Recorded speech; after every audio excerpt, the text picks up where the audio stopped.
Miss JEROMETTE and the Clergyman, read by Sean Connolly. My brother the clergyman looked over my shoulder before I was aware of him, and discovered that the volume which completely absorbed my attention was a collection of famous trials, published in a new edition and in a popular form.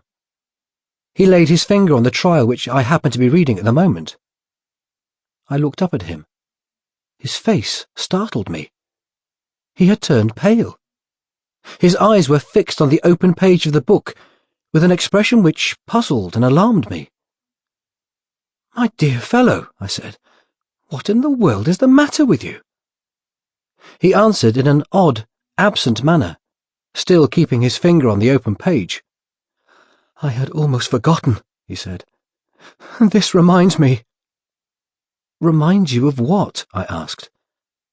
"You don't mean to say you know anything about the trial?" "I know this," he said.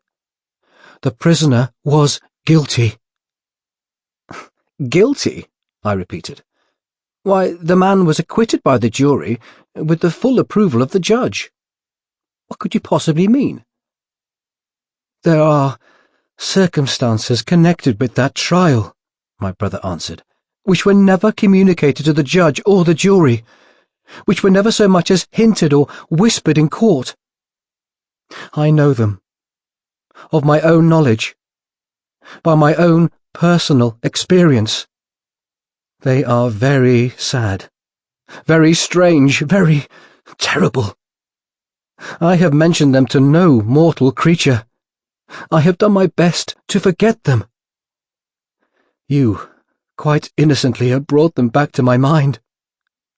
They oppress, they distress me. I wish I had found you reading any book in your library except that book." My curiosity was now strongly excited. I spoke out plainly. "Surely," I suggested, "you might tell your brother what you're unwilling to mention to persons less nearly related to you.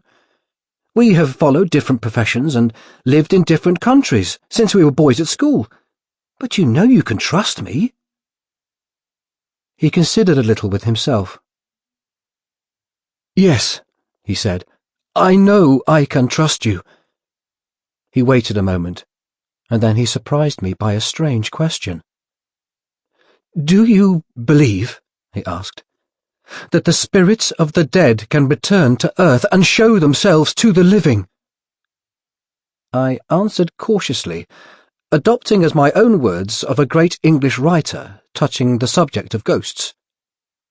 "You ask a question," I said, "which after 5,000 years is yet undecided. On that account alone, it is a question not to be trifled with." My reply seemed to satisfy him. "Promise me," he resumed, "that will you keep what I tell you a secret as long as I live? After my death I care little what happens. Let the story of my strange experience be added to the published experience of those other men who have seen what I have seen and who believe what I believe. The world will not be the worse, and may be the better for knowing one day what I am about to trust to your ear alone." My brother never again alluded to the narrative which he had confided to me, until the later time when I was sitting by his deathbed. He asked if I still remembered the story of JEROMETTE.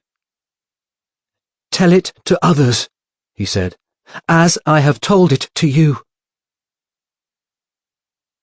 I repeat it after his death, as nearly as I can, in his own words. On a fine summer evening, many years since, I left my chambers in the temple to meet a fellow student.